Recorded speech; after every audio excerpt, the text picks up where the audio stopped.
أعوذ بالله السميع العليم من الشيطان اللعين الرجيم. بسم الله الرحمن الرحيم. الحمد لله الذي هدانا لهذا وما كنا لنهتدي لولا أن هدانا الله. لقد جاءت رسل ربنا بالحق والصلاة والسلام على النبي الأمي الخاتم لما سبق والفاتح لمن غلق المعلن الحق بالحق أبي القاسم وأهل بيت الطيبين الطاهرين المعصومين المظلومين الذين أذهب الله عنهم الرجس وطهرهم تطهيرا.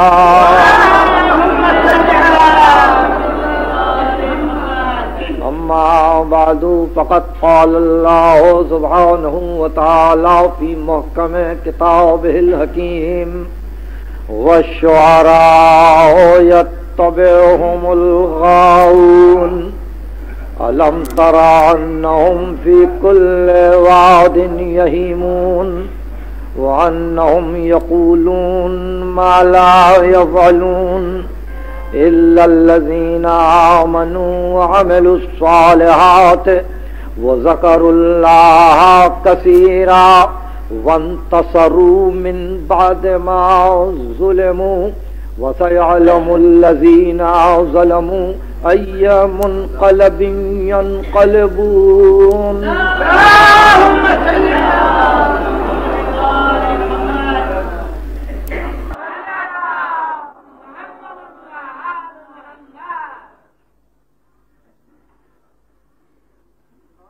سب سے پہلے یہ وضاحت ضروری ہے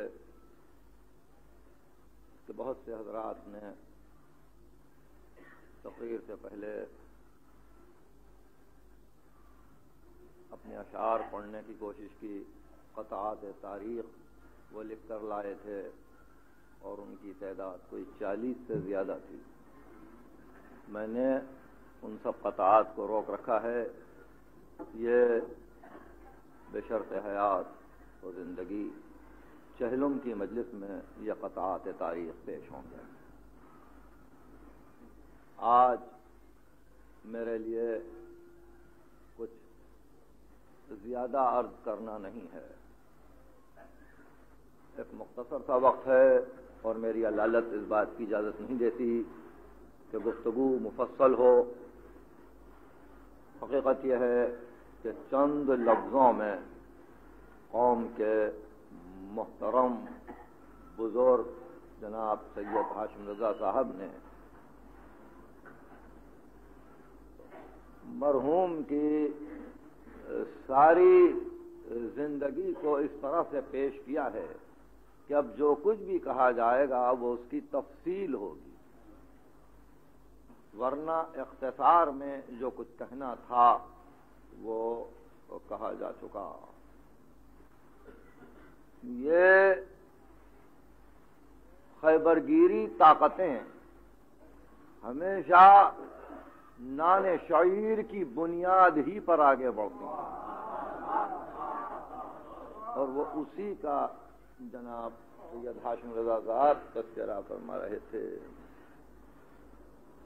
بہرحال ایک مکمل زندگی مرحوم نے پائی. 92 سال دنیا میں رہے اور ہمارے لیے ان کی زندگی ایک درس ہے. اور چونکہ مجلس نسبت رکھتی ہے ذات گرامی سے سید الشہداء کے، اور چونکہ حدیث میں یہ وارد ہے کہ مرنے والے کو 40 دن تک یہ اجازت دی جاتی ہے کہ اپنے ورثاء میں جا کے یہ دیکھے کہ کون کیا کر رہا ہے، تو اگر ان کی روح یہاں ہے تو اس بات سے ہی مسرور ہو سکتی ہے کہ میرے بعد میرے دوستوں نے میرا نہیں میرے ممدوح کا ذکر کیا۔ منعقد ہوتی ہیں ہمارے پاس اس تذکرے کے لیے کہ سید الشہداء یاد آئیں، ان کا تذکرہ کیا جائے تاکہ مرنے والے کو تسکین ہو جس نے زندگی بھر یہی کام کیا۔ شاعر کے لیے 2 منازل ہیں، یا واردات ہیں یا مشاہدات ہیں۔ جہاں واردات ہوتے ہیں اگر شخصی واردات پر اعتماد کرے تو ظاہر ہے وہ یہی کہہ سکتا ہے بنائے دے رہی ہیں اجنبی ناداریاں مجھ کو، تیری محفل میں ورنہ جانے پہچانے بہت سے ہیں۔ اگر شخصی واردات سے وہ متعلق ہے تو اپنی حالت کو دیکھ کے یہ کہہ سکتا ہے کہ بنائے دے رہی ہیں اجنبی ناداریاں مجھ کو، تیری محفل میں ورنہ جانے پہچانے بہت سے ہیں۔ اور اگر مشاہدات سے کام لے تو وہ یہ کہہ سکتا ہے حالات گزشتہ کا جائزہ لے کر کہ ابھی باقی ہیں پتوں پر جلے تنکوں کی تحریریں، یہ وہ تاریخ ہے بجلی گری تھی جب گلستان پر۔ یہ مشاہدات، مگر چونکہ شاعر آپ سے، آپ کے طبقے سے، آپ کے گروہ سے وابستہ تھا، یعنی ادب نہ سنی ہوتا ہے نہ شیعہ ہوتا ہے، ہمیشہ یاد رکھنا۔ اور ادب کو جس نے سنیت و شیعیت میں تقسیم کرنے کی کوشش کی اس نے ادب کو شدید نقصان پہنچایا، خواہ وہ ابواللہ صدیقی صحیح۔ لکھنؤ کے دبستان شاعری کی تھیسس میں ابواللہ صدیقی نے دوسرے باب میں یہ لکھا تھا کہ لکھنؤ کی شاعری میں چونکہ وہاں کے علماء نے اور وہاں کے حکمرانوں نے تصوف کو پسند نہیں کیا، اس لیے شاعری کا معیار لکھنؤ میں گر گیا، نسائیت آئی، ابتذال آیا، اور چونکہ شیعوں کو تصوف پسند نہیں ہے اس لیے شیعہ قصائد پر اتر آئے، اور قصائد میں سوا تملق و چاپلوسی کے کچھ نہیں ہوتا، اس لیے ادب کو نقصان پہنچا۔ ایک ایسے ذمہ دار جامعہ کے ایک ذمہ دار رکن کی زبان سے ان باتوں کو سن کر افسوس ہوتا ہے کہ جب وہ ادب کی تقسیم فرقہ واریت پر کر دیں، جبکہ ادب کو وہ سنی اور شیعہ ادب میں تقسیم کریں۔ میرے نزدیک ادب فرقہ واری نہیں ہوتا، ادب کا کوئی فرقہ نہیں ہوتا، ادب میں عقل ہوتی ہے، اور عقل کا فریضہ یہ ہوتا ہے کہ اعلیٰ کو ڈھونڈتے چلے، بہتر کو تلاش کرتے چلے، اور جب عقل کسی اعلیٰ کو تلاش کر لیتی ہے تو اس کے دامن سے وابستہ ہو کر غزل کی منزل سے گزر کر اس کی مدح سرائی کرتی ہے جو دنیا اور آخرت میں کام ہے۔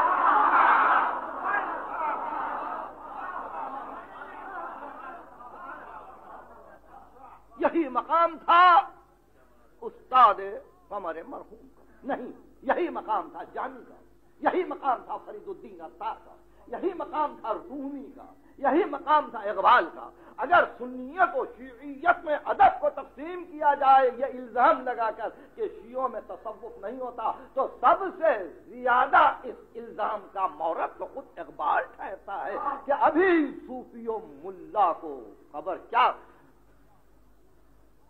صوفی و ملا کو خبر میرے جنوں کی، ان کا سر دامن بھی ابھی چاک نہیں ہے۔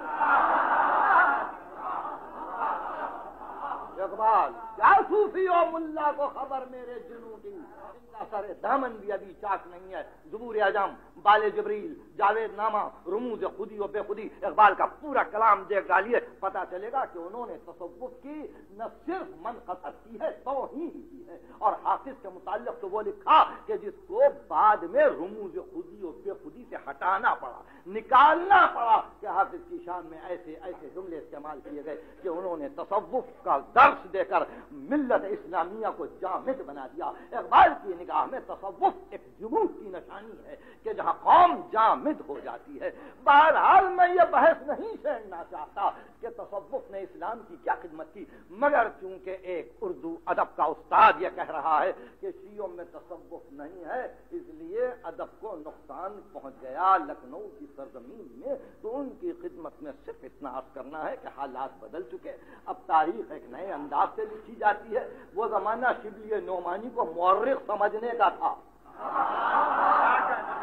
وہ زمانہ شبلی نعمانی کو مورخ مانتا تھا، اب تاریخ کچھ اور ہو گئی ہے، اب تاریخ نویسی کے طریقے کچھ اور ہو گئے ہیں۔ اب شبلی نعمانی کی تاریخ کو افسانویت کے درجے سے زیادہ درجہ حاصل ہے۔ سارے اس وقت تھیسیس کے اردو ادب کے لکھنے والے زیادہ تر شعر العجم پہ زور دیتے ہیں، اور شعر العجم کا یہی جملہ تھا کہ شیعوں کے پاس تصوف نہیں ہے، شیعوں کے پاس تصوف نہیں ہے۔ تو میں یہ کہتا ہوں کہ تصوف نہیں ہے تو شیعہ ہیں، تصوف نہیں ہے تو شیعہ۔ اب جن کے پاس تصوف ہے، اگر وہ منقبت علی میں ہم سے آگے بڑھ گئے ہو تو اب جن کے پاس تصوف ہے، اگر وہ علی کی تعریف میں ہم سے آگے بڑھ گئے ہوں تو ان صوفیوں کو کیا کہا جائے گا؟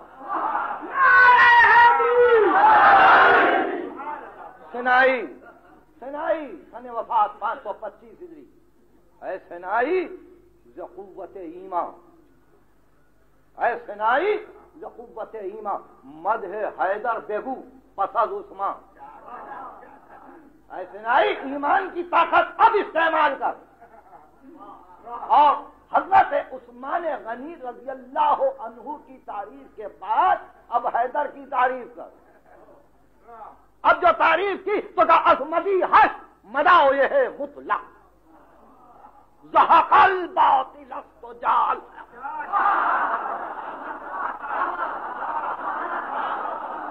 یہ صوفی شاعر ہے،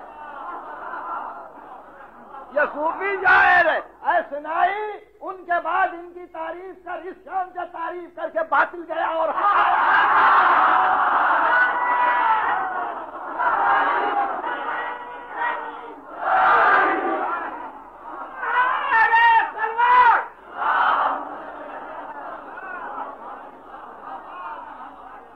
سنائی جو قوت امام مد حیدر بگو پس از عثمان عظمتی ہے مداؤ یہ مطلق، زحق الباطل است جا الحق، دو روندہ چو اختر گردوں، دو برادر چو موسی و ہارون، دو ستارے تھے جو گھر میں سفر تھے، دو بھائی تھے جو موسی و ہارون کی طرح سے آگے بڑھ رہے تھے، ہر دو ایک در جو ایک صدف بودن، ہر دو پیراوے شرف بودن۔ پیغمبر و علی کا تذکرہ، ہر دو ایک در جو ایک صدف بودن، ہر دو پیراوے شرف بودن۔ اب اس کے بعد کیا کہتے ہیں صوفیاء کرام اس شعر میں؟ کہتے ہیں تو نہ بخشاد علم حیدر در، جب تک کہ علم حیدر نے دروازہ نہیں کھولا، یا جب تک علم حیدر دروازہ نہ کھولے۔ اب دیکھیے حیدر کے آخر میں ہے در، اور پیغمبر کے آخر میں ہے پر، پر کے معنی ہے پھل، پر کے معنی ہے پھل، اور در کے معنی ہے دروازہ۔ تا نہ بخشاد علم حیدر در، نہ دہت سنت پیغمبر پر۔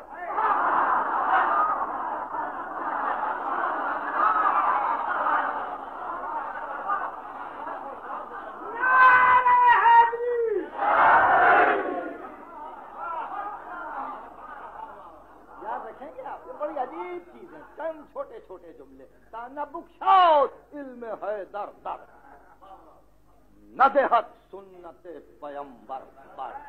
سنت پیغمبر سمجھ ہی میں نہیں آتی جب تک کہ علم حیدر آگے نہ آ جائے، جب تک کہ علم حیدر شمع نہ بن جائے۔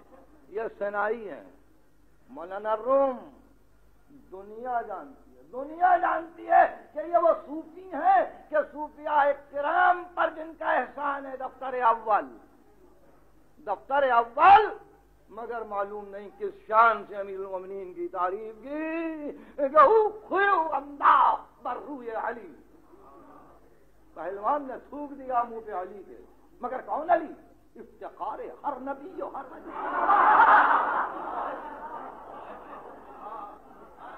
خیو انداز بر روی علی، افتخار ہر نبی و ہر ولی۔ امیر المومنین نے تلوار روک لی تو اس نے گھبرا کے کہا راز بخشاؤ اے علی مرتضیٰ، یہی سنائی، راز بخشاؤ اے علی مرتضیٰ، اے پسند سوء القضاء حسن القضاء، اے علی مرتضیٰ راز بتلا، اے برے فیصلے کے زمانے کے بعد آنے والے اچھے فیصلے کو کرنے والے علی راز بتلاؤ۔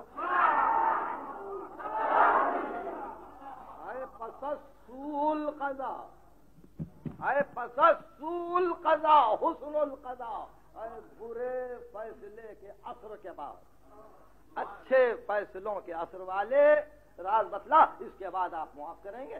ظاہر ہے میں نے عرض کیا ہے ابھی کہ مجھ میں صلاحیت نہیں، 200 شعر مسلسل کہے مولانا روم نے، 200 شعر مسلسل کہے، ابو تراب کی تاریخ بتلائی، کنیت سے گفتگو کی، امیر المومنین کے ناموں سے گفتگو کی، امیر المومنین کے جدال و قتال پہ بحث کی، اور ایک منزل وہ آئی کہ جس مقام پہ امیر المومنین یہ کہتے ہوئے پائے گئے مولانا روم کی زبان سے کہ میں نے کبھی کسی کی تقلید نہیں کی، اور پھر میں نے کبھی کسی مقام پر حیرت کا اظہار نہیں کیا، اس لیے نہیں کیا کہ آستین بردامن حق بستہ ہوں۔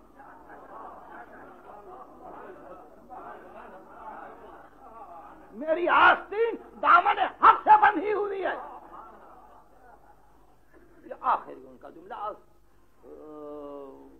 آستین بردامن حق بستہ ہوں، میری آستین دامن حق سے وابستہ ہے، بندھی ہوئی ہے۔ یہ مولانا روم تھے، فرید الدین عطار کا بھی یہی رنگ تھا، جامی کا بھی یہی رنگ تھا، اور آخر میں جن کا پیغام حکومت کے سہارے سفیروں کے وسیلے ایک ایک ملک میں پہنچایا جا رہا ہے آج، اس نے تو انتہا کر دی، اور میں نے پٹیل پارک میں اقبال کے اس شعر کو پڑھنے کی عزت حاصل کی تھی کہ پوچھتے کیا ہو مذہب اقبال،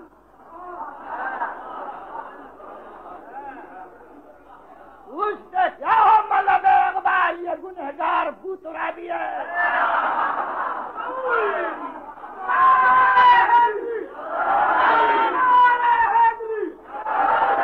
اب اس کے بعد آپ تصفیہ کر لیں کہ تصوف نے کیا خدمت کی، اور جنہوں نے تصوف سے انکار کیا انہوں نے کیا خدمت کی، مگر چونکہ علمی بحث ہے اس کو ظاہر ہے کہ ادب کی محفلوں میں اٹھانا پڑے گا، اور یقیناً اس بحث پر تفصیلی گفتگو ہوگی کہ یہ کیسے تسلیم کیا گیا، چونکہ مسلسل 4 چیپٹر اس سے سر ہوئے۔ صفویوں کا تصوف کیا تھا، یا صفویوں نے کہاں تک تصوف سے انکار کیا، اور اس کے بعد صفویوں سے کیا ربط رہا لکھنؤ کے علماء نے کیا طریقہ اختیار کیا، ایک عجیب تحقیق ہے، اور اس تحقیق کا نتیجہ یہ ہے کہ اس قوم نے تصوف کو معدوم کر کے، تصوف کو مفقود کر کے ادب کی کچھ خدمت نہیں کی۔ میں اب یہ عرض کر رہا تھا کہ شاعر کے لیے یا واردات ہیں یا مشاہدات ہیں، واردات میں اپنے ذاتی کیفیات کو نظم کرے، مشاہدات کو جو کچھ محسوس کر رہا ہو اس کو نظم کرے، مگر ایک منزل آتی ہے شاعر کے لیے جہاں نہ وہ اپنے واردات کو نظم کرتا ہے، نہ اپنے مشاہدات کو نظم کرتا ہے، بلکہ محبوب کے واردات کو نظم کرتا ہے، محبوب کے مشاہدات کو نظم کرتا ہے، اور یہیں سے مرثیہ گوئی شروع ہوتی ہے۔ میں سمجھتا ہوں اس سے زیادہ اور گفتگو لازم نہیں ہے اس منزل پہ، یہیں سے مرثیہ گوئی شروع ہوتی ہے، یہیں سے مداحی شروع ہوتی ہے، اور ان کی مداحی شروع ہوتی ہے کہ جہاں عقل یہ فیصلہ کرے کہ اگر ان سے بہتر کوئی اور ہوتا تو ان کی مدح کرتے، ان سے بہتر کوئی اور ہوتا تو ان کی مدح کرتے۔ اس لیے عزیزو، آپ میں سے استاد مرحوم کے چونکہ بہت سے ایسے احباب بھی یہاں جمع ہیں جن کے لیے ضروری نہیں ہے کہ ان کا عقیدہ میرے عقیدے کے ساتھ ہو. میں ان کی خدمت میں یاد کر رہا ہوں کہ ادب میں فرقہ واریت نہیں ہے. ادب میں فرقہ واریت نہیں ہے. میرے سنی بھائیوں نے بھی قمر مرحوم کا وہی احترام کیا جو شیعہ بھائیوں نے. اور اس کی وجہ یہ تھی کہ قمر نے کوئی بے عقلی کا کام نہیں کیا تھا. کہا ہم پہ سختی ہے، اگر اس نے کہا ہم پہ مصیبت ہے، اگر اس نے کہا کہ یہ غلام آپ کے عجیب زندگی بسر کرتے ہیں، ایسا معلوم ہوتا ہے کہ زندگی میں گناہ زیادہ ہے، غصے میں آ کے فرمایا ہمارے تو ہیں، بڑی تفصیلات ہیں میں نہیں جاؤں گا، اشارہ کر دیا ہمارے تو ہیں، یعنی مانا بے طارد الذین آمنوا، میں ایمان والوں کو اس طرح سے چھوڑ نہیں سکتا. ان کے ساتھی سب جانتے تھے کہ اگر تعریف کر رہے ہیں تو عقل کے ساتھ تعریف ہو رہی ہے، عقل کے ساتھ تعریف ہو رہی ہے. اور یہی وہ منزل ہے کہ جہاں شاعر اپنی کمال فکر پر پہنچ کر اپنے واردات و مشاہدات کو جذب کر دیتا ہے، واردات و مشاہدات محبوب میں. اور اس منزل پر پہنچ کر اگر اس کی زبان سے یہ نکلے کہ یہ حج کو جا کے طواف کیوں کرتے ہیں،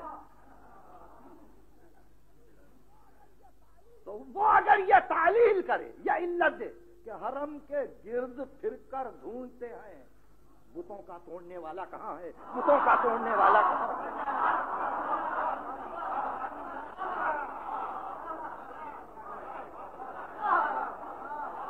دیکھا حسن تعلیل ایک علت پیدا کی، اس لیے کہ اس طرح سے گرد پھرنا ڈھونڈنا ہے. اور وہاں ڈھونڈنا یہی ہے کہ کعبے کو کعبہ کس نے بنایا، کعبے کو کعبہ کس نے بنایا. سلسلہ کلام یہاں تک پہنچا، میں آیت تک پہنچ گیا. یہ سورہ شعراء ہے، قرآن مجید کا 26واں سورہ. اس کو اسی نام سے یاد کیا گیا کہ جس نام کو، جس لفظ کو آخری آیت میں اس سورے کی صرف کیا گیا کہ شعراء وہ ہیں کہ جن کی پیروی گمراہ کرتے ہیں. کیا تو نے نہیں دیکھا کہ یہ ہر وادی میں بہکتے ہیں اور جو کہتے ہیں اس پر عمل نہیں کرتے. 3 منزلیں بتلائیں شاعر کے لیے، شاعر کی پیروی گمراہ کرتے ہیں، ہر وادی میں بہکتے ہیں. ان کا مقصد ایک نہیں ہوتا، ان کی فکر ایک نہیں ہوتی، اور تیسرے یہ کہ قول و فعل میں مطابقت نہیں ہوتی. الا الذین، مگر وہ لوگ. یہ ہے قرآن اور یہ ہے تحقل قرآن، یہ ہے تحقل قرآن کہ استثناء کی منزل پر لا کر شعر کو وہ عظمت دی، شاعر کے مقام کو اتنا بلند کیا کہ اس پر گفتگو ابھی آپ سنیں گے. ارشاد ہوا الا الذین آمنوا، مگر وہ لوگ جو ایمان لائے، وعملوا الصالحات، اور عمل صالح کیا، وہ ذکر اللہ کثیرا، اور اللہ کا ذکر بہت کرتے رہے. وہ شاعر جو ایماندار تھے، جو عمل صالح کیا، جو اللہ کا ذکر کرتے رہے نہیں، ان کے شعر کا مقصد یہ تھا وانتصروا من بعد ما ظلموا، کہ انہوں نے شعر کی ساری صلاحیتوں کو مظلوم کی حمایت میں صرف کر دیا.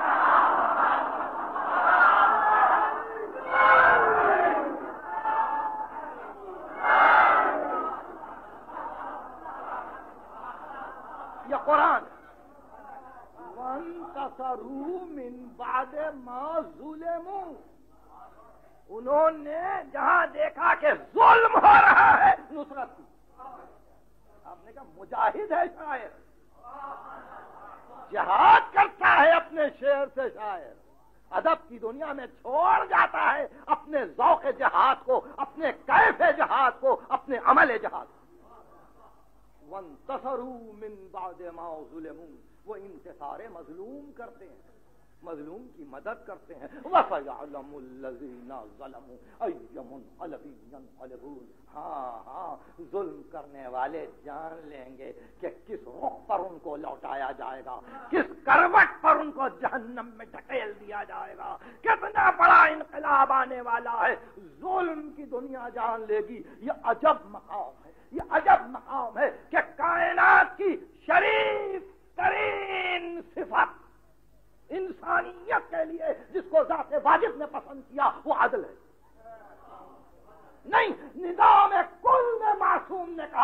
وبالعدل قامت السماوات والارض، عدل ہی سے آسمان و زمین قائم ہے، عدل سے آسمان و زمین قائم ہے۔ معصوم نے فرمایا کہ الملک یبقی مع الکفر ولا یبقی مع الظلم، مملکت کفر کے ساتھ تو رہ سکتی ہے، ظلم کے ساتھ نہیں رہ سکتی۔ اتنی اہمیت دی قرآن مجید نے اس مسئلے کو کہ ابراہیم جیسے نبی و رسول و ولی و خلیل نے جب یہ کہا کہ کیا یہ امامت میری ذریت میں آئے گی کہ اللہ جناح عہد الظالمین، میرا عہد امامت ظالم تک نہیں جا سکتا۔ حکم یہاں تک ضبط ہوا کہ اللہ ترکنوا الی الذین ظلموا فتمسکم النار، خبردار ظلم کرنے والوں کے قریب بھی نہ جانا، ایسا نہ ہو کہ آتش جہنم کھا جائے۔ اتنی احتیاط کے بعد، عدل کو اتنا بلند کر کے، ظلم کو اتنا قبیح کر کے، شاعر کو یہ مقام بلند عطا کیا کہ شاعر وہی شاعر ہے جس کو ہم ذوق دیں سخنگوئی کا، جس کو ہم ذوق دیں ادب کا، جس کو ہم طاقت دیں کلام کی، جس کو ہم گویائی میں اثر عطا کریں، وہ اس اثر کو، کیف کو، اس ذوق کو، اس شوق کو صرف کرے۔ اگر صرف کرنا چاہے تو مظلوم کی حمایت،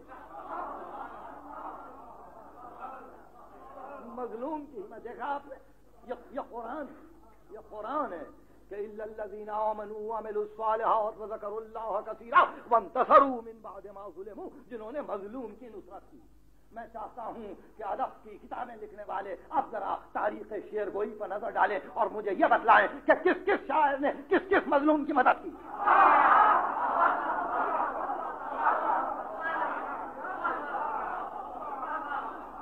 اگر یہ مسلمان مملکت ہے اور اگر اس مملکت کو قرآن کے سانچے میں ڈھالنا ہے اور اگر اسلامی افکار کو دنیا میں پیش کرنا ہے اور طلبا کو کسی اسلامی افکار کے ساتھ ساتھ آگے بڑھانا ہے ان کی ذہنیت کو، تو یہ تاریخ پہلے مرتب ہو کہ اردو ادب کے شعراء میں کس کس نے مظلوم کی حمایت یہاں پہ۔ اور اگر میر تقی میر کو آپ نے اس درجے پر پایا جہاں وہ مظلوم کی حمایت کرتے ہوئے یہ کہیں کہ شیخ پڑے محراب حرم میں پہلو گانا پڑھتے رہے، سجدہ ایک اس سے تلے کا ان سے ہو تو سلام کریں۔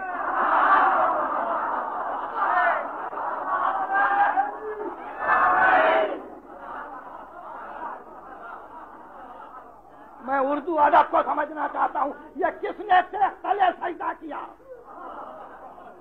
یہ تلمیح کیا ہے؟ یہاں کون مجنون ہے؟ یہاں کون فرحاد ہے؟ یہاں کون وامق ہے؟ یہاں کون عذرا ہے؟ یہاں کون سلمہ ہے؟ یہ کس نے سجدہ کیا تھا؟ یہ میر تقی میر کو کون یاد آیا؟ اور پھر غزل کے دوران میں یہ بڑی عجیب چیز کروں، غزل کے دوران میں ایک مرتبہ ممدوح یاد آئے۔ بڑی عجیب بات یہ ہے، لوگ غزل کو الگ کرتے ہیں، قصیدے کو الگ کرتے ہیں۔ میر تقی میر نے یہ ابتدا ڈالی ہے کہ غزل کے ساتھ ساتھ وہ اپنے مقصد کو پیش کرتے ہیں اور دنیا کو بتلاتے ہیں کہ نہیں، ممدوح وہ ہے۔ میں نے کبھی اسی سال میں ایک تقریر کے دوران ایک فارسی کا شعر پڑھا تھا اور بہت عجیب شعر ہے، وہ آپ یاد رکھیں۔ دوست کی تعریف یہ ہے، یعنی ہمجا با ہمکس در ہمکار، یعنی کہیں رہو، کسی کے ساتھ رہو، کسی کام میں رہو، یعنی ہمجا با ہمکس در ہمکار، میدار نہفتا چشم دل جانب یار، چھپی ہوئی دل کی نگاہ دوست کی طرف رہے۔ دیکھیں یہ فلسفہ ہے محبت ہے، یعنی ہمجا با ہمکس در ہمکار، میدار نہفتا چشم دل جانب یار۔ یہ میر تقی میر کی منزل ہے کہ غزل پڑھتے ہوئے آ رہے ہیں۔ ظاہر ہے غزل کے ان کے سننے والے جو بھی وہاں جمع ہوں گے، جب انہوں نے اس شعر کو سنا ہوگا تو یہ پوچھا ہوگا کہ یہ اس تیغ تلے کا سجدہ ایک اس تیغ تلے کا ان سے ہو شیخ پڑے محراب حرم میں پہروں دگانا پڑھتے رہیں، عبادت پہ حملہ کیا اور ایک سجدے کے مقابل میں بہت سی عبادت کو پیش کر کے کہا کہ چیلنج ہے کہ ایک سجدہ اس شان کا ادا ہو جائے تو ہم تسلیم کر لیں گے. یہ ہے وہ جہاد کی منزل کہ جہاں مظلوم غزل کے دوران یاد آتا ہے. غزل محبوب سے باتیں ہیں, غزل محبوب کا ذکر ہے, غزل معشوق سے گفتگو ہے, غزل معشوق کا ذکر ہے. مگر جہاں کمال تعقل پر محبوب اور معشوق معین ہو جائے, جہاں کمال تعقل پر معلوم ہو جائے کہ محبوب کون ہے اور عشق کس سے ہے, تو پھر وہاں یہ کہنا پڑتا ہے کہ زیر شمشیر ستم میر تڑپنا کیسا, زیر شمشیر ستم میر تڑپنا کیسا, سر بھی تسلیم محبت میں ہلایا نہ گیا.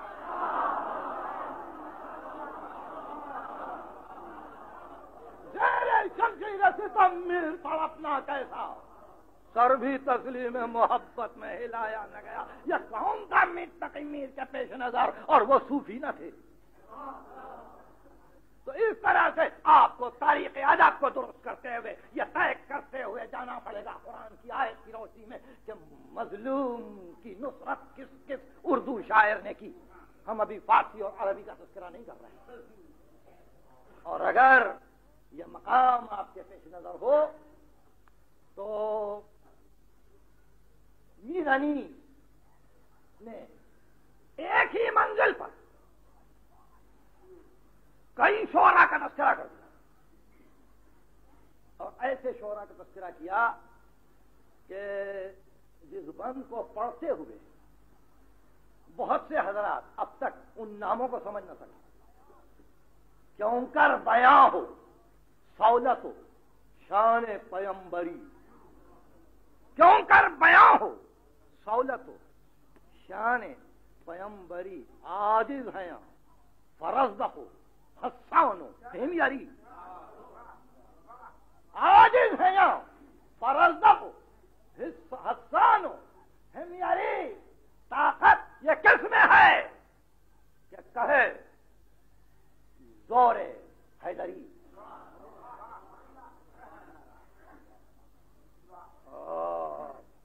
دوڑے کمائت خامہ تو کھائے سکندری. اب دیکھیے کمائت بھی شاعر ہے, فرزدق بھی شاعر ہے, حسان بھی شاعر ہے, ہمیری بھی شاعر ہے. انیس کے مرثیے پر تقریریں کر رہے ہیں جامع میں. مگر ان حضرات کو اس کا علم ہونا چاہیے کہ ہمیری کی تاریخ کیا ہے, حسان کی تاریخ کیا ہے, فرزدق کی تاریخ کیا ہے, کمائت کی تاریخ کیا ہے. تو اس وقت پتا چلے گا کہ جہاں تصوف نہیں ہوتا وہاں کمال شعر کیا ہوتا.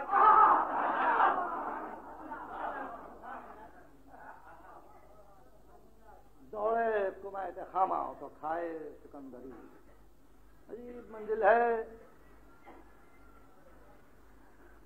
قرآن میں وصف جن کا مقرر خدا کرے کہ ان کی زبانوں سے پھر بشر ان کی ثنا کرے. کس کی زبان سے پھر بشر ان کی ثنا کرے. یہ عجیب مصرع ہے ادب میں, اس پہ کبھی آپ تنہائی میں غور کریں. کس کی زبان سے پھر بشر ان کی ثنا کرے. اب آئیے فرزدہ, حسان, ہمیری, کمائت. اس میں پہلا شاعر ہے حسان. حسان ابن ثابت انصاری ہے. اور ایک عجیب بات یہ ہے کہ 120 برس کی عمر پائی ہے. 60 سال جاہلیت کے, 60 سال اسلام کے. مکہ فتح ہوا, بت شکنی کی مہم شروع ہوئی. رسول نے مڑ کے کہا حسان تم نے کچھ نہیں کہا. تو اللہ کے رسول میں تو کہنا ہی چاہتا تھا, حکم چاہتا تھا آپ کا, بتاؤ. رسول نے کہا کیا کہنا چاہتے ہو؟ کہا یہی کہ شب معراج جہاں خدا نے ہاتھ رکھا وہاں علی نے پاؤں رکھا.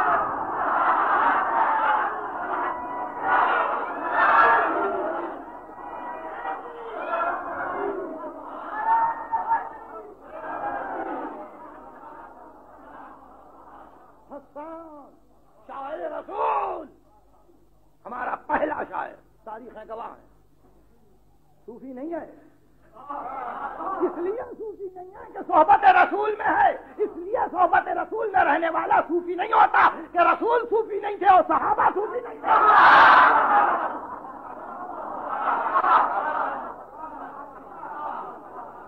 یاد رکھیں گے صحابہ کرام میں سے کسی نے تصوف کا دعویٰ نہیں کیا ہے، یہ سب تابعین کا جھگڑا ہے۔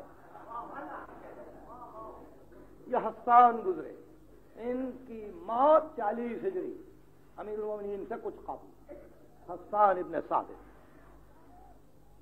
دوسرا شاعر جس کا انیس نے تذکرہ کیا وہ فرزدق۔ فرزدق مشہور شاعر ہے عرب کا ابو فراز، یعنی جس کا دیوان حاضری، اور نصرت مظلوم کا یہ حال ہے، نصرت مظلوم کا یہ حال ہے کہ زمانہ دشمن ہے بعد کربلا، اور ہشام ابن عبد الملک اپنی ولی عہدی کے دور میں خانہ کعبہ کے طواف کے لیے آیا ہوا ہے۔ طواف کے دوران ہشام کو راستہ نہیں ملا، مگر دیکھا کہ ایک جوان جیسے ہی طواف کے لیے آیا صفیں پھٹ گئیں، مجمع ہٹ گئے، اور اس جوان نے بڑے سکون کے ساتھ جا کے استسلام حاضر کیا، استسلام حاضر کیا یعنی بوسہ دیا اور واپس ہوئے۔ یہ کون ہے؟ یہ کون ہے کہ مجھے جگہ نہیں ملتی اور یہ جا رہا ہے؟ شاہی وہ کہ جس نے آل محمد کے گھر کو اجاڑ دیا، اور آل محمد وہ مظلوم کہ جنہوں نے ہمیشہ ہمیشہ اپنی گردنوں کو کمال تواضع سے جھکا رکھا، اور یہ نہیں بتلایا کہ ہم نے اقتدار کیا ہے، مگر جب خانہ حق کے قریب آئے تو خانہ حق جانتا تھا کہ کون آ رہا ہے۔ دیکھیے فکر یہ، خانہ حق جانتا تھا کہ کون آ رہا ہے، اس نے پوچھا یہ کون ہے؟ سب چپ ہو گئے۔ یہ نصرت مظلوم کی منزل ہے۔ فرزدق نے کہا میں کہوں یہ کون ہے؟ تو نہیں جانتا؟ یہ وہ ہے جس کو مکہ جانتا ہے، مدینہ جانتا ہے، مینا جانتا ہے، مروہ جانتا ہے، مشعر جانتا ہے، بیت حرام جانتا ہے، حجر اسود جانتا ہے، مکے کا ذرہ ذرہ جانتا ہے، یہ حسین کا بیٹا ہے۔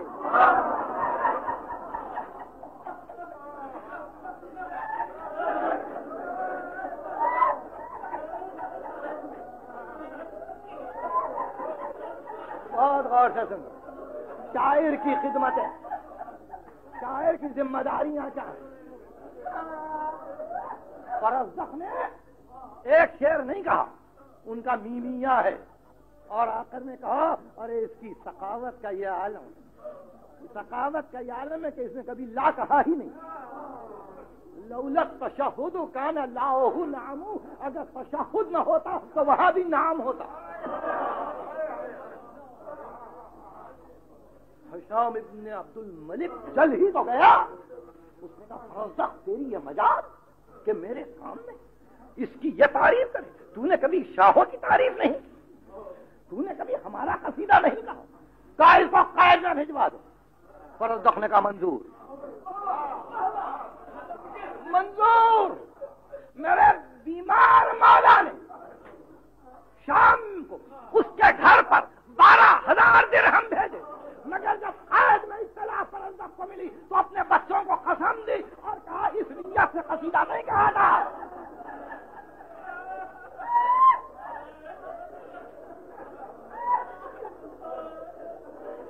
اس نیت سے قصیدہ نہیں کہا تھا، میرے مولا کو واپس کر دو، یہ بے کسوں کا حق ہے، یہ غریب سادات کا حق ہے، میں نہیں لوں گا۔ امام نے اپنے حق کی قسم دی۔ فرزدق سے کہو کہ عابد بیمار اپنے حق کی قسم دے۔ فرزدق یہ زندہ رہے عابد بیمار کے دور، اور آپ کو تعجب ہوگا کہ فرزدق کی ولادت 60 ہجری کی ہے، یعنی واقع کربلا جس سال ہوا فرزدق پیدا ہوئے، اور 120 ہجری میں ان کی وفات۔ یہ دوسرا شاعر۔ تیسرا شاعر کمیت ہے، کمیت اسدی کہ جس کا بھی انیس نے تذکرہ کیا۔ کمیت وہ شاعر ہے کہ بعد کربلا امام زین العابدین کے دور کے بعد یعنی 95 ہجری کے بعد ایک مرتبہ بنی امیہ نے حکم دیا کہ اہل محمد سے ترک تعاون ہو، قطع معاشرت ہو، بازار ان پر بند کر دیے جائیں، ان سے خرید و فروخت نہ ہو، غلہ ان کو نہ دیا جائے، کپڑا ان کے ہاتھوں نہ بیچا جائے۔ 7 برس گزر گئے، 7 سال گزر گئے، چھوٹے چھوٹے بچے راتوں کو گھروں سے نکلتے اور اپنے اپنے عزیزوں کے پاس جا کے یہ کہتے تمہارے پاس کوئی چادر ہے، تمہارے پاس کچھ اوڑھنے کو ہے؟ یہ 7 برس گزرے اور امام باقر دیکھ رہا ہے، ایسے میں ضرورت ہے امام کو کہ کوئی آواز بلند کرے۔ زمانہ دشمن، ایک ایک شقی آل محمد کے خون کا پیاسا۔ عید نہیں ہوتی ہے بنی امیہ کی جب تک کہ کوئی سید بچہ ختم نہ ہو جائے۔ ایسے میں ایک دن بچے گھبرا کے آئے امام کے پاس، ایسے میں ایک دن بچے گھبرا کے آئے امام کے پاس، سب بچے بنی ہاشم کے گھبرا کے آئے۔ کہا فرزند رسول عجیب بات، کہا کیا ہے؟ کہا فرزند رسول بنی ہاشم کے محلوں میں صبح سے ایک شخص ہے جو ہماری تعریف میں قصیدے پہ قصیدہ کہتا جاتا ہے اور پکار پکار کے پڑھ رہا ہے، اور ہر قصیدے کے بعد کہتا ہے کسی کی ہمت جو مجھے گرفتار کرے۔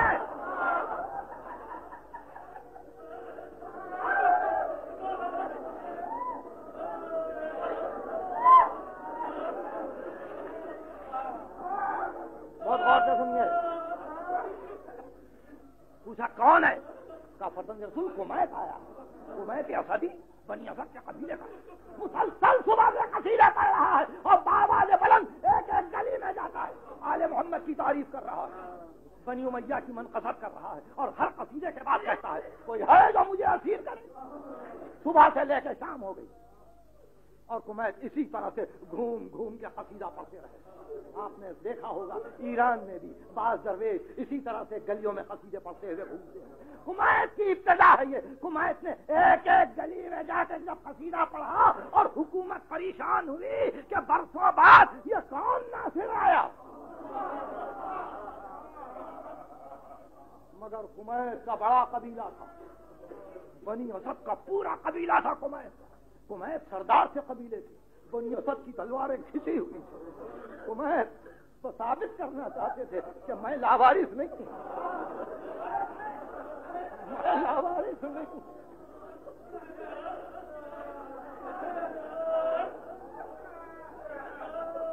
شام ہوئی، بچوں نے کہا فرزند رسول اب تو کمیت کی خدمت چاہیے۔ کہا تم کیا خدمت کرو گے، ہمارے پاس کیا ہے؟ کہا فرزند رسول آپ اجازت۔ بچوں نے، چھوٹے چھوٹے بچوں نے ایک بڑی چادر لی، ایک ایک کے گھر میں جاتے اور جا کے کہتے ہمارے مداح کے لیے کچھ دے دو، ہمارے شاعر کے لیے کچھ دے دو۔ بیویوں نے اپنے کانوں سے زیور اتار کے ڈال دیا۔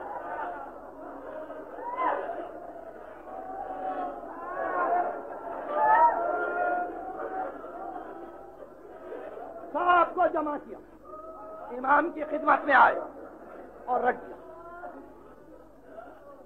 امام نے کہا بلاؤ کمیت کو، ہمارے شاعر کو بلاؤ۔ کمیت آئے اور سلام کیا، کہا کمیت تم نے ہماری بڑی خدمت، زمانہ ہم کو بھول گیا تھا، تم نے یاد دلایا۔ کمیت تمہارا ہم پر احسان ہے، کمیت ہم تمہارے احسان کا بدلہ نہیں دے سکتے، مگر ہمارے بچوں نے کچھ جمع کیا، اس کو قبول کرو۔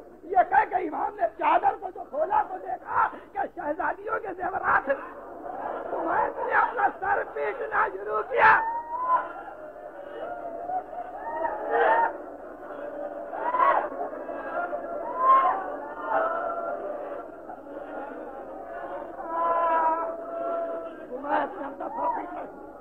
اور قبل اس کے کہ امام کچھ کہتے کمیت کھڑے ہو گئے، کہا فرزند رسول آپ کو، آپ کی قسم، آپ کے فضل گرامی کی قسم، آپ کے جدہ ماجدہ کی قسم، یہ واپس کیجئے، مجھے تو کفن چاہیے۔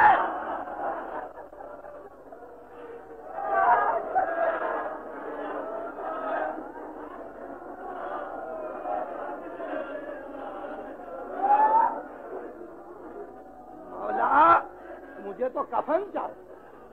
امام نے اپنی رضا دی, کمائت چلے گئے. اس طرح سے آپ نے 3 شاعروں کا حال سنا کہ حسان, فرزدق, کمائت. اب چوتھے ہمیری رہ گئے, اور یہ میرے تقریر کا آخری حصہ ہے تاکہ آپ کے معلومات میں اضافہ ہو. ہمیری کی وفات 170 پہ 9 ہجری ہے. یہ امام صادق کا شاعر ہے, یہ امام کاظم کا. ہمیری ان کا نام ہے اسماعیل, ان کے باپ کا نام ہے محمد. اسماعیل ابن محمد ہمیری, ہمیر کے رہنے والے. جب امام کی خدمت میں آتے ہیں تو امام کا طریقہ یہ ہے کہ سارے احباب اگر جمع ہوں تو ہوں, مگر جب ہمیری آئے تو داہنے جانب جگہ دی, ہمیشہ داہنے جانب جگہ دی. اور کسی نے اشارہ بھی کیا کہ مولا فقیہ نہیں ہے, مولا عالم نہیں ہے, فرمایا ناصر ہے,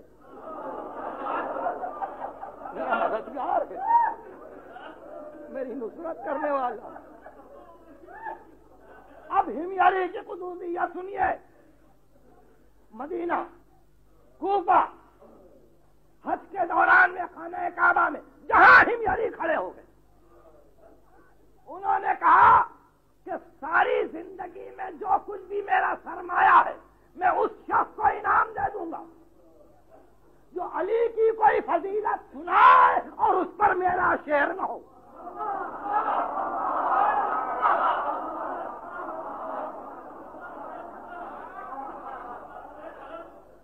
عجیب بات. ہمیری حج کے دوران اعلان کرتے ہیں اس دور میں, اس دشمنی کے زمانے میں جہاں مسلسل محراب و منبر سے علی کو برا کہا جائے, ایسے مددگار موجود تھے جبھی تو نام رہا. میری باتیں سمجھ رہے ہیں؟ ہمیری نے اعلان کیا کہ میری زندگی کا جو کچھ بھی سرمایہ جمع کیا ہوا میرے پاس ہے, میں خدائے قدوس کی قسم کھا کے کہتا ہوں کہ کوئی شخص علی کی ایسی فضیلت سنا دے کہ جس پر میرا شعر نہ ہو. اب لوگ آتے, ہمیری رسول نے یہ کہا میرا شعر یہ ہے, ہمیری رسول نے یہ فرمایا کہا میرا شعر یہ ہے, کہا ہمیری علی کا معجزہ یہ ہے کہا میرا شعر یہ ہے. ایک شخص نے ایک مرتبہ ابو جادل کی روایت سے ہمیری سے کہا میرے پاس ایک معجزہ ہے. کہا کیا؟ کہا کہ اژدہا بن کر علی کی ردا پر آ چکی تھی, اور ردا دیوار پر کسی مقام پہ آویزاں تھی, اور اس پہ یہ بڑا سانپ. علی نماز کو جا رہے تھے, چاہا آپ نے کہ اس ردا کو صحن خانہ سے ہٹا کر پہن لیں, کہ ایسے میں ملکوتی طاقتیں عقاب بن کے آئیں. اب وہ اپنی طرف سے ایک معجزے کو پیش کر رہا ہے, ملکوتی طاقتیں عقاب بن کے آئیں, اور اس نے اس سانپ کو اپنے چنگل میں لے لیا. علی نے دیکھا, اللہ کا شکر کیا, کیوں ہمیری تمہارے پاس ہے؟ تو مسکرا کے کہنے لگے میں جانتا ہوں کہ یہ نہیں ہے, مگر اب کہوں گا, اور یہ لے لے ساری دولت, اور یہ لے لے ساری دولت, اس لیے کہ اس میں میرا شعر نہیں ہے. لیکن یہ ایک عجیب بات ہے, یعنی مطلب یہ کہ شاعر کی تخلیق کرنے والی فکر بھی اس مقام تک نہ جا سکی تھی کہ باطل سانپ بن سکتا ہے اور حق عقاب بن کے اس سانپ کو ہٹا سکتا ہے. اس لیے ہمیری نے کہا لے لے دولت.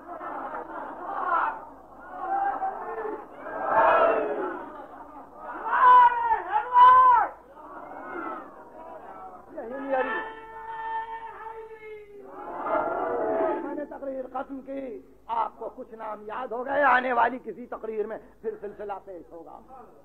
حسان, فرزدق, کمائت, ہمیری, ایک ہی بند میں انیس نے ان چاروں کا تذکرہ کیا. عاجز ہیں یہاں فرزدق ہو, حسان ہو, ہمیری, یعنی سب کا علم انیس کو تھا. یہ بھی یاد ہے, سب کا علم انیس کو تھا کہ مجھ سے پہلے اور کتنے ناصر گزرے. مجھ سے پہلے اور کتنے ناظر گزرے. گفتگو آگے بڑھے گی تو ہر دور میں ایک شاعر آپ کو ملے گا. یہاں تک کہ ابھی بغداد کا وہ مشہور شاعر عذری, جس نے حیہ سے اپنے ایک فکر میں انقلاب پیدا کر دیا عالم تشیع میں, سننے کے قابل اور سمجھنے کے قابل ہے یہ قصیدے. بہر صورت ہر ایک نے نصرت مظلوم کی. نصرت مظلوم آپ کا اور آپ کے شعراء کا واحد سرمایہ ہے, واحد سرمایہ ہے. اس لیے کوئی غزل گو شاعر صحیح, بہت غور سے سنیے, کوئی غزل گو شاعر صحیح جب اپنے غزل میں فکر کا آغاز کرتا ہے تو اس کو وہ تلمیحات یاد آتی ہیں جو غزل کی دنیا میں نہیں ہے. غزل کی دنیا میں نہیں ہے. لگی ہے آگ, اٹھتا ہے دھواں, شعلے نکلتے ہیں, یہ کس کا گھر رو جاتا ہے, یہ کس کے خیمے جلتے ہیں, یہ کس کا گھر اجڑتا ہے, یہ کس کے خیمے جلتے ہیں. یہاں سے ایک فکر شروع ہوتی ہے. یعنی وہ غزل کہہ رہا ہے کربلا سامنے ہے, وہ غزل کہہ رہا ہے زندان سامنے ہے, وہ غزل کہہ رہا ہے فرات سامنے ہے, وہ غزل کہہ رہا ہے تشنگی سامنے ہے. یہ وہ منزل ہے. یعنی ہم جاؤ با ہم کسر ہم کار میدار نہفتا چشم دل جانب یار, یہی وہ منزل تھی کہ جہاں ہم نے استاد قمر مرحوم کو پایا. بہت دنوں ان کی یاد رہے گی اور یہ خلا بڑی دیر تک پر نہ ہو سکے گا. اس لیے کہ جن خصوصیتوں کی طرف ابھی محترم سید ہاشم رضا صاحب نے اشارہ کیا, وہ خصوصیتیں بڑی مشکل سے کہیں پائی جاتی ہیں اور بڑی مشکل سے کہیں جمع ہوتی ہیں. غربت اور عروج فکر, فلاکت اور پھر شادابی فکر, یہ بڑی مشکل ہے دونوں چیزیں. فلاکت اور شادابی فکر کہ بے اختیار بداحت کے ساتھ کوئی کہنا شروع کرے, اور پھر جیسا کہ ابھی ہمارے کاظمی صاحب نے فرمایا کہ یہیں بیٹھے بیٹھے کئی سلام لکھے اور ان میں شاداب سلام کہ مذہب کا قتل بھی کوئی خیبر میں قتل تھا, پھینکا ہے ذوالفقار کا صدقہ اتارا. ہم نے تو نہیں دیکھا, ہم نے تو نہیں سنا. آپ معاف کریں گے, یہ ایک درس ہے ان کے لیے جو اپنے آپ کو اس راہ میں آگے بڑھانا چاہتے ہیں.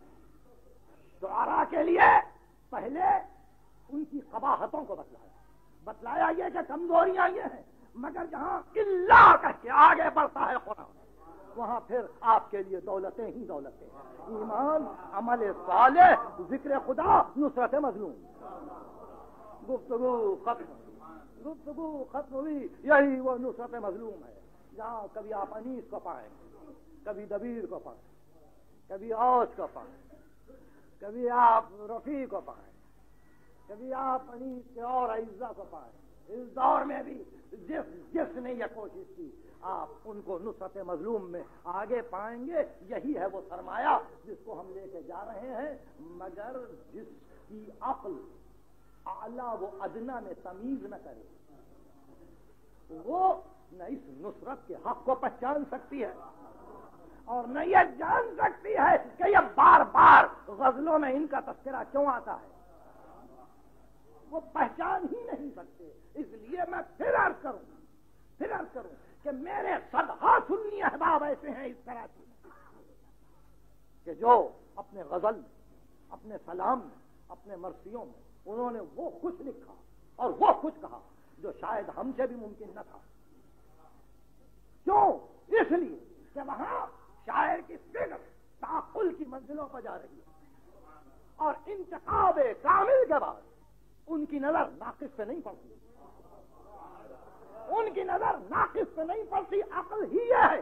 اور جہاں ایک مرتبہ کمال مل جائے, وہ کمال جیسے کہ رات کو عرض کر رہا تھا, وہ کمال جس کو اتصال بالغیب حاصل ہو, وہ کمال جس کا ارتباط خالق سے ہو, تو اگر وہ مل جائے تو اس کا ذکر تو ہمیشہ رہے گا, ہمیشہ رہے گا. اس لیے کہ اس کے منقطع ہو جانے سے ہم محروم ہو جائیں گے.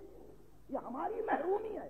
اگر ہم اس کو منقطع کر دیں جو متصل ہے غیب سے, مجھے سمجھنے کی کوشش کیجئے, جو اتصال بالغیب رکھتا ہے، اگر اس کو ہمارا ذہن چھوڑ دے تو ہم محروم ہیں. اس کا نقصان نہیں ہے، کربلا کا نقصان نہیں ہے اگر کوئی کربلا کا ذکر نہ کرے. حسین کا نقصان نہیں ہے اگر کوئی حسین کی تعریف نہ کرے. حسین تو غیب سے متصل ہے. حسین کے لیے حضور ہی حضور ہے. وہ مقام معرفت الہی میں آگے بڑھے جا رہے ہیں. نقصان ہمارا ہے. اس لیے ہم اپنی مجلسوں کو بار بار ان کے ذکر سے زینت اسی لیے دیتے ہیں کہ ہم بھی متصل رہیں. اس لیے مجھے اجازت دیجیے کہ جہاں تک میرا حافظہ کام دے میں انیس کو دہراؤں اور اس کا شاہکار آپ کو سناؤں. انیس کہتے ہیں دوزخ سے جب آزاد کیا حر کو خدا نے، کھلوا دیے فردوس کے در عقدہ کشا نے، زانو پر رکھا سر کو امام دوسرا نے، ادنا کیا اعلیٰ کو بزرگوں کی دعا نے. سب جس کے طلبگار تھے جنت میں وہ در تھا، حوران جنا گرد تھیں اور بیچ میں حر تھا. میر انیس کہتے ہیں جب دوست عزیزوں کی طرح دے چکے سب سر، بے جاں ہوئے دو ایلچیے شاہ کے دل پر، مرنے پر کمر باندھتے تھے قاسم میں بے پر، کہتی تھی جھکائے ہوئے سر شاہ کی قہر، ہے سخت جب دونوں کی دانائی سے مجھ کو، ان بیٹوں نے محجوب کیا بھائی سے مجھ کو. ناگاہ صدا فضہ کے رونے کی آئی، دروازے سے اکبر نے یہ آواز سنائی، لوٹی گئی ہے پھپھی اماں کی کمائی، مارے گئے دو ساتھ کے کھیلے ہوئے بھائی، عباس علمدار بھی ہمراہ گئے ہیں، خود لاشیں اٹھانے کے لیے شاہ گئے ہیں.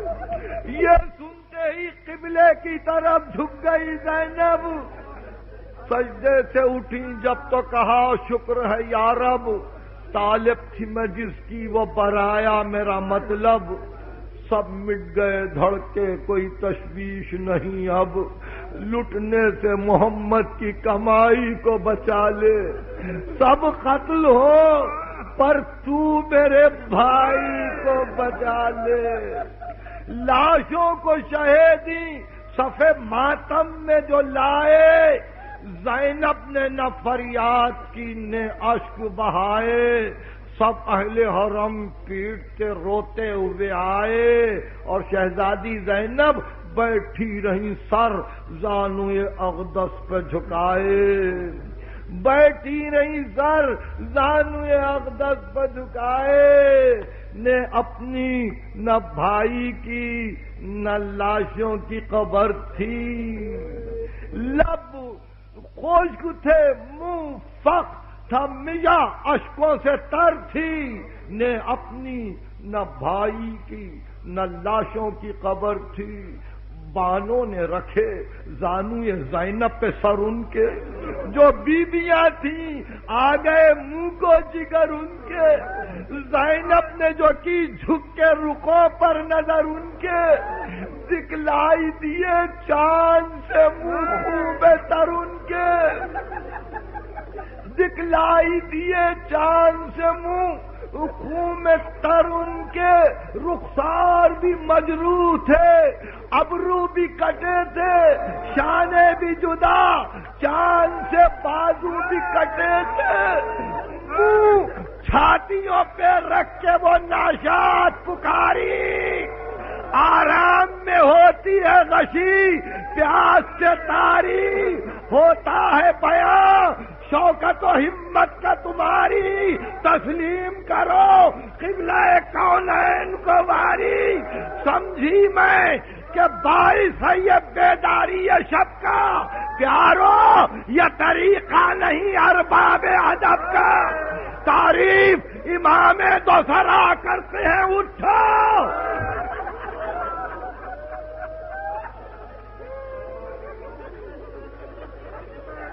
تاریخ امام دو سرا کرتے ہیں اٹھو، عباس علی مدح وغا کرتے ہیں اٹھو، ہم شکل نبی مدح و ثنا کرتے ہیں اٹھو، سب لوگ نہ اٹھنے کا گلہ کرتے ہیں اٹھو، آقا سے مصیبت میں جدا ہو نہیں جاتے، صدقے گئی یوں جنگ کے دن سو نہیں جاتے، صدقے گئی یوں جنگ کے دن سو نہیں جاتے، تاریکی میں واری تمہیں نیند آئے گی کیوں کر، شب ہوگی تو بچوں کو یہ ماں پائے گی کیوں کر، مادر دل بیتاب کو بہلائے گی کیوں کر، وہاں تک میرے رونے کی صدا جائے گی کیوں کر، نکلوں جو تجسس میں تو بیجا نہیں واری، ماں ہوں میرا پتھر کا کلیجا نہیں، نکلوں جو تجسس میں تو بیجا نہیں واری، ماں ہوں میرا پتھر کا کلیجا نہیں واری، صاحبان اولاد دلوں کو تھامے بچوں کو دیکھ کے کہتی ہیں جنگل میں مقام آج کہاں ہوگا بتا دو،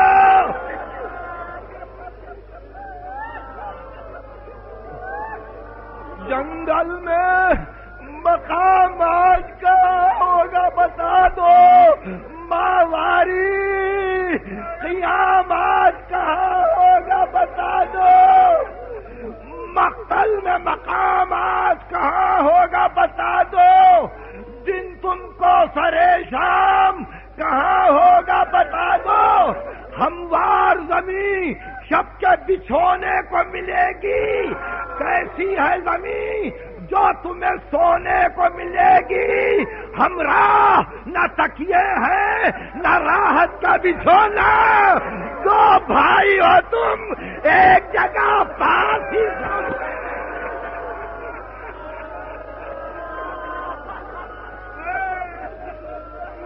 ہمراہ نہ تکیے ہیں نہ راحت کا بچھونا، دو بھائی ہو تم،